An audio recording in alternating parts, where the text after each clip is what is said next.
मोहि पावा, मोहि छल छिद्र कपट ना भावा।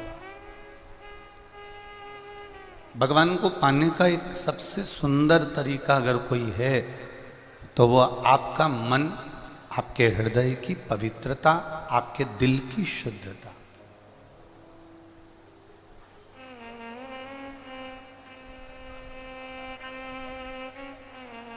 साबुन लगा लेने से या शरीर पर साबुन मल लेने से शरीर का मेल साफ हो सकता है, पर मन का मेल साबुन से कभी साफ नहीं। मन के मेल को साफ करने का एक तरीका है कि हम भगवान की भक्ति में रमें और सत्संग के माध्यम से, भजन के माध्यम से, कीर्तन के माध्यम से अपने मन के मेल को हम समाप्त करें।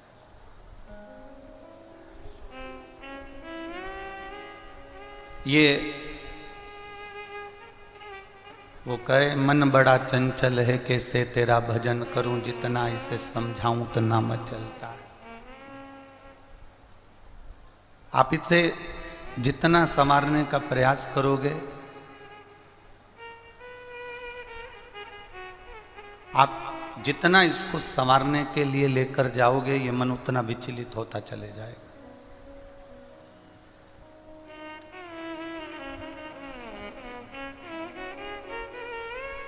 जो राम जी ने नियम धारण करा था, जो नियम भगवान कृष्ण ने धारण करा था, वो नियम आज भारत भूमि का ही नहीं, देश का ही नहीं, विदेश का व्यक्ति भी धारण कर रहा है। राम जी का एक नियम बड़ा भारी था।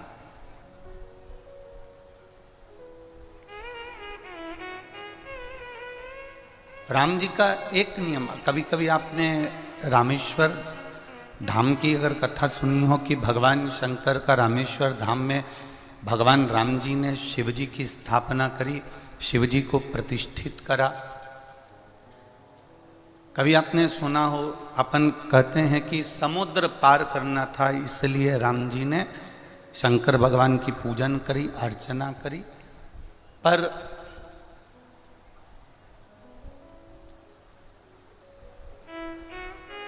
कभी साउथ की एक रामायण का स्मरण करिएगा।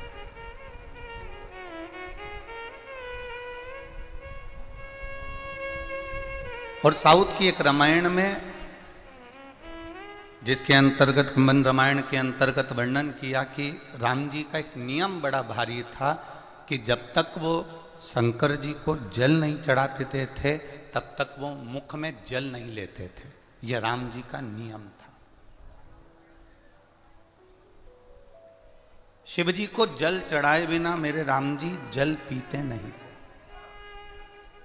शंकर जी को जल चढ़ाए बिना मेरे राघव जी जल पीते नहीं थे। उनका जो नियम था वो बड़ा भारी था। जब समुद्र के किनारे पहुंच गए, समुद्र के तट पर पहुंच गए, तब राम जी को प्यास लगी तो राम जी ने लक्ष्मण जी से कहा, लखन, ए लखन। लखन बोले, जी भैया, बहुत प्यास लग रही है, पर समुद्र के तट पर तो खारा ही खारा पानी है, और ये समुद्र के तट पर जो खारा पानी है मैं पीऊं तो पीऊं कैसे? जाओ कहीं से मीठा जल, निर्मल जल मेरे लिए लेकर आओ। लखनलाल जी गए, भगवान श्री लक्ष्मण जी शेषनाग अवतारी मेरे लखनलाल जी गए, जल लेकर आए और उन्होंने बालू रेत का शिवलिंग बनाकर उस पर जल चढ़ाया। तब मेरे राम जी ने जल को पिया, तब मेरे राम जी ने जल का आचमन करा। राम जी का एक नियम प्रबल था कि बिना जल चढ़ाए वो जल नहीं पीते थे। भगवान कृष्ण का एक नियम था, बिना जल चढ़ाए वो अपने द्वारका के सिंहासन पर नहीं बैठते थे।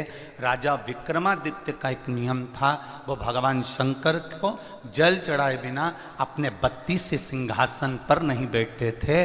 और राजा भोज का नियम था कि वो भगवान को जल चढ़ाए बिना अपनी सत्ता को ठीक तरह से एक निर्णायक के रूप में, जब तक वो जल ना चढ़ाते थे तब तक निर्णय नहीं दिया करते थे। ऐसा जब तक जल ना चढ़ाया राम जी ने तब तक जल नहीं पिया।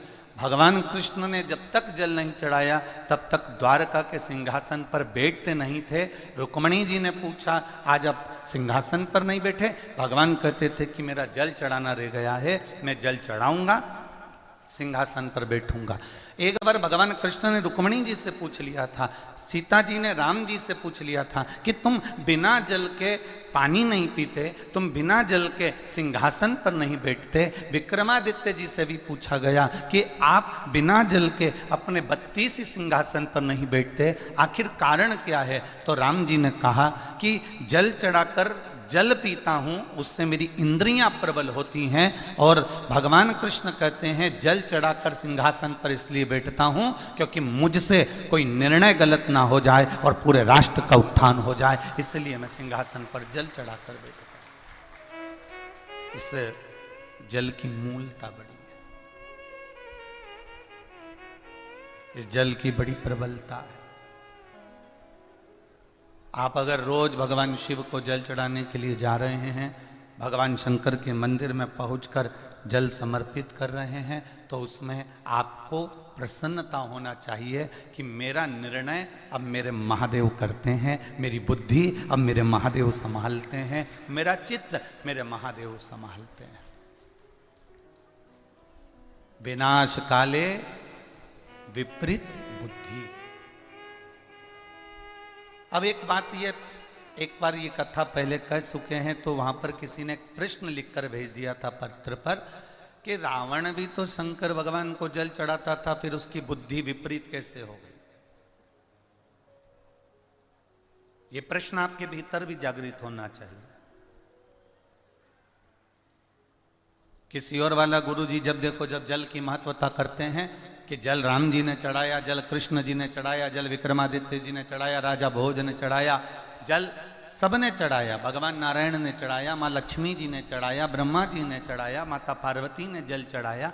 तो ये एक प्रसंग आता है कि फिर रावण भी तो जल चढ़ाता था, उसकी बुद्धि विपरीत कैसे हो गई? उसकी बुद्धि कैसी विपरीत हो?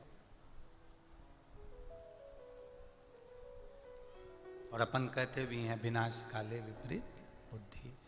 विनाश का जब समय होता है तो बुद्धि विपरीत हो जाती है। ये अपन कह रहे हैं, अपन बोलते हैं कि विनाश काले विपरीत। तो रावण क्या जल नहीं चढ़ाता था?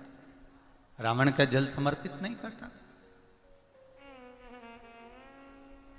दो तरह का जल चढ़ाना होता है, बहुत ध्यान से सुनना।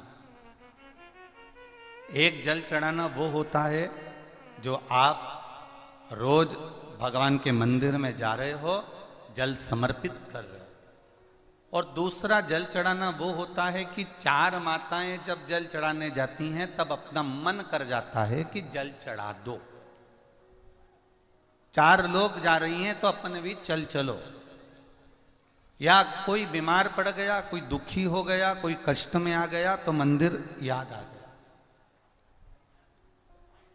जल चढ़ाना या फिर कुछ कामना हमारे भीतर है तो हमने जल चढ़ा दिया, कामना पूरी हो गई, जल चढ़ाना बंद कर दिया, हमारा कार्य पूरा हो गया और जल चढ़ाना हमने बंद कर दिया। बस रावण इसी सोच का था। जब उसको वर चाहिए था, जब उसको बहुत कुछ प्राप्त करना था, जब उसको बहुत कुछ चाहिए था, तब रावण जल चढ़ाने का काम करता था। तब रावण भगवान की आराधना करता था।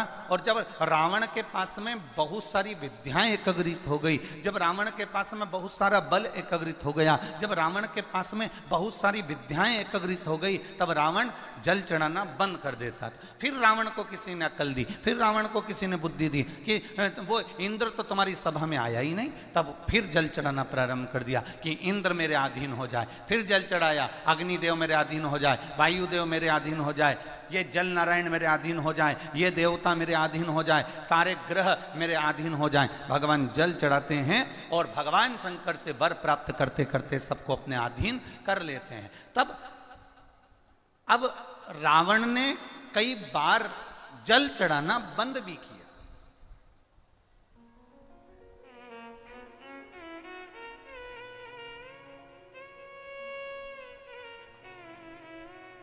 मांगने के लिए हमने भगवान की आराधना कर ली, मांगने के लिए हमने बहुत कुछ आराधना करी, पर उसके बाद जब हमारा कार्य सिद्ध हो गया तो हमने भगवान का द्वार छोड़ दिया।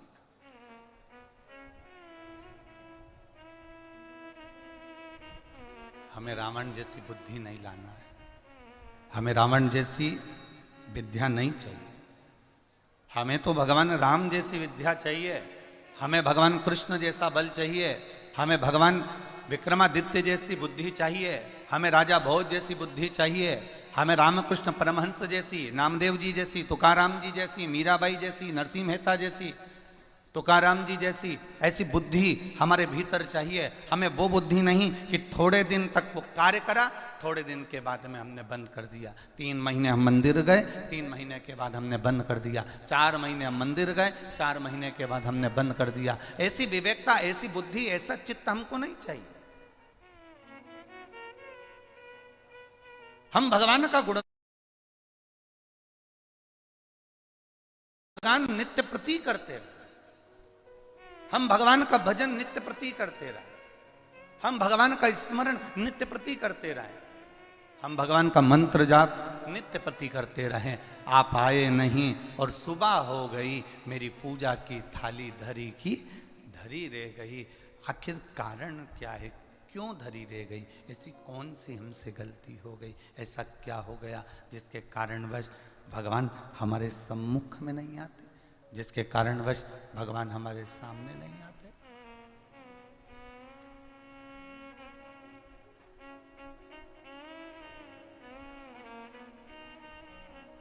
शंभु शरणे पड़ी